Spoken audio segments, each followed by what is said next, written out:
You know, a modern plane, it's not just metal and engines. It's more like a thinking machine. It's got its own nervous system. We're talking thousands of parts, all chatting with each other, making split-second decisions.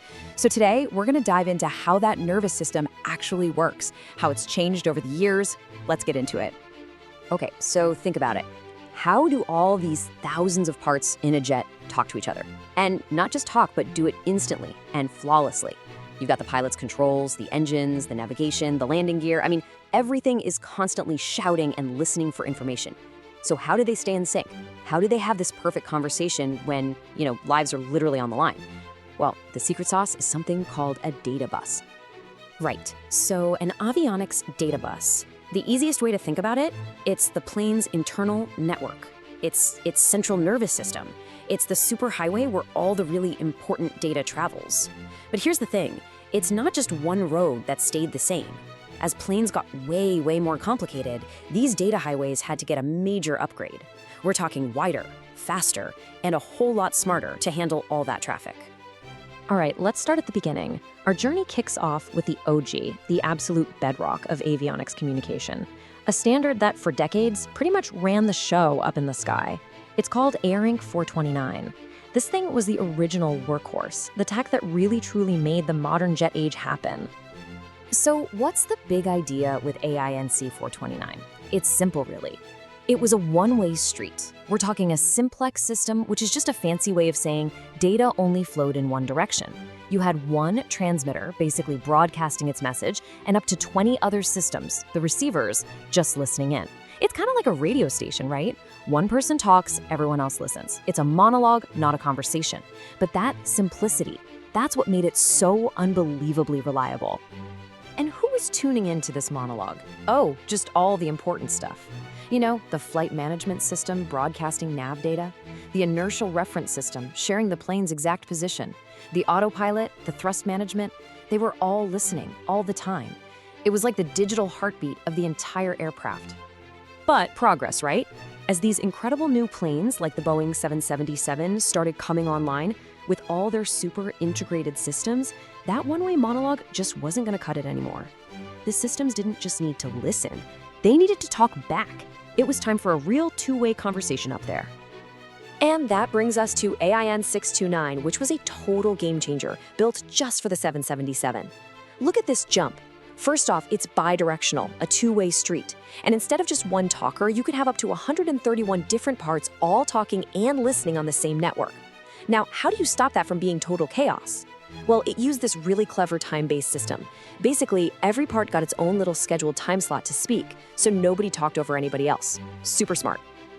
And the speed difference, whoa, it was incredible. We went from about 100 kilobits per second with the old system to 2 megabits per second with ARINC-629. That huge boost in bandwidth, it wasn't just about being faster for the sake of it. It meant way more complex info could be zipped around, which allowed for a much smarter and more integrated airplane. Let's put that in perspective. It was 20 times faster. 20. This wasn't some small step up. No, this was a complete revolution in how a plane's brain worked.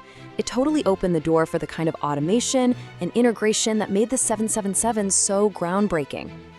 But you know how it is. Technology just doesn't sit still. The next massive leap forward came from something that, well, you're probably using right now. Yep, it was time for Ethernet to finally get its wings. Okay, so meet ARINC-664, or as it's better known, AFDX. That stands for Avionics Full Duplex Switched Ethernet, but AFDX is way easier to say.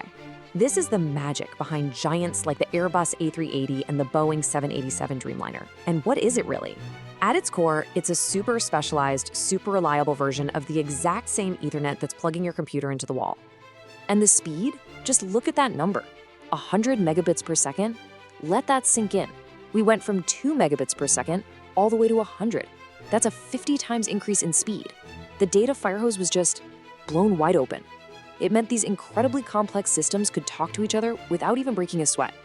Now, obviously, you can't just take the Ethernet cable from your office and plug it into a Dreamliner.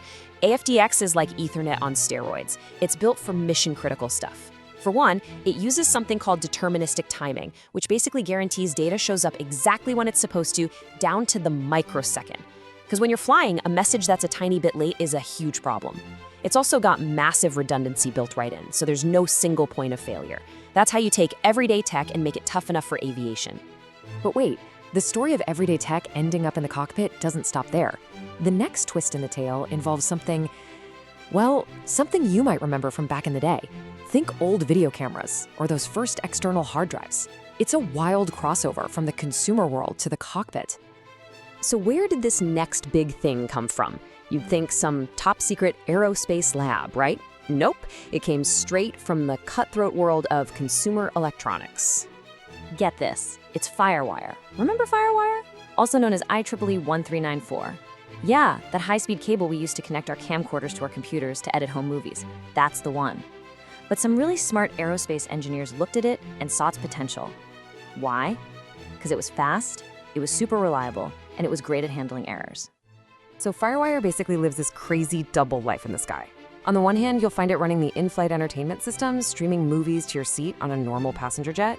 But on the other hand, a beefed-up military-grade version of that exact same technology is used for critical flight controls on the F-35 fighter jet. I mean, think about that. That's an insane jump from watching a rom-com to pulling high-G maneuvers. So, let's recap. We've gone all the way from a simple one-way broadcast to a blazing fast two-way network that actually started life on our own desks at home. It's been a heck of an evolution. Let's just quickly walk back through the key steps. Okay, so we started with ARINC-429, that super reliable one-way workhorse. Then we graduated to ARINC-629, which opened up the first real two-way conversation for jets like the 777. After that, we got AFDX, which brought the crazy speed of Ethernet to planes like the A380 and the Dreamliner. And then the totally unexpected plot twist, FireWire, proving that a great idea can come from literally anywhere. And that brings us right up to today. Every single step on this journey has been pushed by this relentless need for more data, more speed, and more rock-solid reliability. Now, planes are basically becoming flying data centers. They're so connected, so automated. So that leaves us with one big question to think about. What kind of new nervous system are they going to need to navigate the future?